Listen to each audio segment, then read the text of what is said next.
The Elves and the Shoemaker from The Way of the Fae. So yeah, me and my brother fell on some hard times. We're kinda on the small side for fairy types, and it used to be that we had this good deal working down on the docks. Kinda just kept an eye on ships while their crews went out to enjoy the pleasures of the port and all. And maybe captains what didn't hire us had problems finding their ships the next day. It was a good gig. Funny thing about that kind of work, though, you got just one ship that gets sunk and everyone gets all bent out of shape and stuff.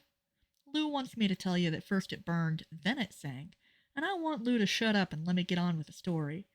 Lou says we don't always get what we want, and I told Lou he was getting to wanting my fist in his face. Lou, prudently, decided to shut up. Point being, we was broke as a joke, so we snuck into this cobbler's shop and hid out. Lou's reminded me that we was kind of chased into the cobbler's shop and hiding out there on account of some folks that wanted to see if eating fairies is good for yous. Hint, we don't know, and we didn't want to find out if you could survive traveling through the innards of a human type. Now, we ain't never been any great shakes at magic, but me and Lou, we gets by, mostly by turning our hands to whatever task comes around and doing the best we can at it. Since we was laying low anyway, we started watching about this leather working business, and it turned out that 'cause we was smaller, we could do pretty good work, a lot more dainty and delicate and whatnot. We practiced on scraps that we borrowed, since this cobbler guy was just about as freaking broke as we was. He was selling every pair of shoes he made just as he made 'em. And while me and Lou ain't exactly the most admirable characters you'd ever meet, we wouldn't steal from someone even broken than we were. It's like bad karma and stuff. This one night, we hears the cobbler tell his wife that that's it, they's out of money. They only got enough makings for one more pair of shoes, and that's it, they're gonna starve. Well, me and Lou couldn't stand for that, especially considering we was living off their crumbs to start with and all, and if they was gonna starve, so was we. And don't you know the cobbler and his wife were so beside themselves they didn't put away none of his tools or nothing. So me and Lou, we knew this was our chance, and we made the finest pair of shoes that hick town ever saw. And then we shined 'em up real pretty and just hid and waited to see what happened next. When morning came, the cobbler got out of bed, and I tell yez, he was walking like a man to his funeral when he headed to his workbench. And then he saw them shoes what me and Lou made the night before, and he got all excited and shook his wife awake. Guess they really liked the work we done, 'cause they kept turning those shoes over and over in their hands like it was some kind of marvel. Then they put 'em out in the window, and sure enough, they sold for more money than the cobbler had seen in weeks. Now that cobbler was a careful guy, and he didn't go blow on all his newfound wealth at once. He got a good meal for him and the missus, and then bought more makings for more shoes. And I think he got a little suspicious like, 'cause even though he left the leather laying on the bench just like before, he kept casting his eyes around behind him. Me and Lou felt a little bad about that, but it didn't come out until our hosts were snoring again. We had us a tasty meal from the leftovers, then got ourselves settled down to work again. Lou, he had to be a show off. He started using the scraps of leather we'd been practicing on to make these patterns on his shoes.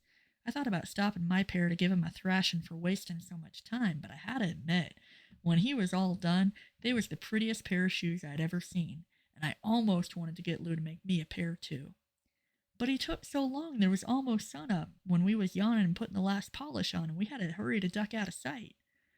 The morning went just the same, and again the cobbler was smart, getting some good food and more leather, and a lot more colors this time. Lou was so excited he couldn't hardly sleep for thinking about what he'd do with that when he had to make his next pairs.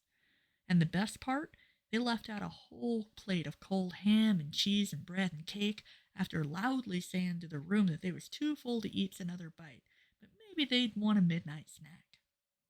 So, since we had good work and good food, we kept it up. And every day all them shoes we made at night sold out. I mean, we was glad for it and all, but it was getting harder and harder to finish up work before the cobbler and his wife was out of bed. Lou, I said one night as we was stitching a sole on, this has been fun and all, but we ain't making no money, we're just caught up in the rat race. Vinny, if there's rat races, we ought to go, except we ain't got nothing to bet with.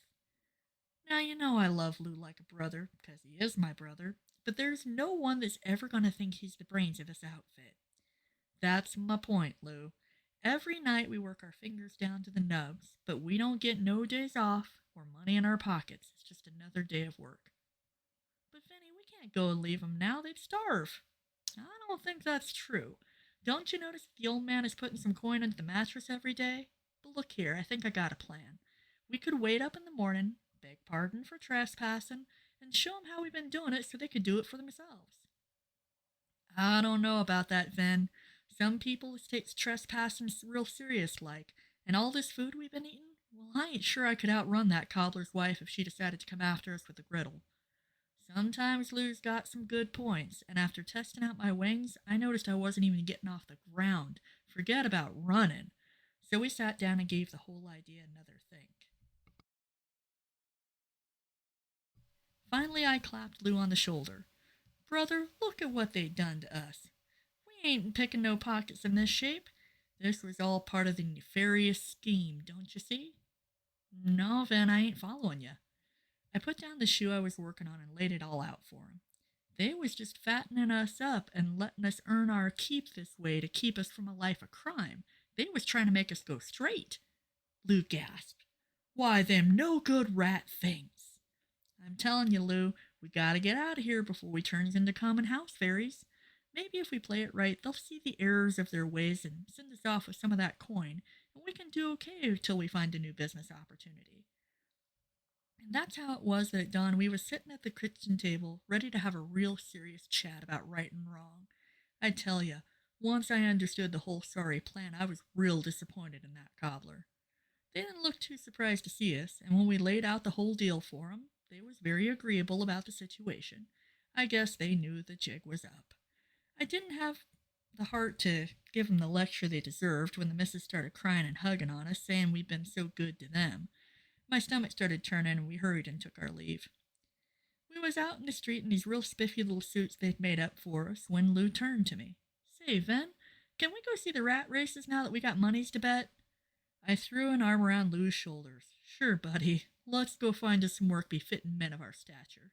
And we did. But that's another story.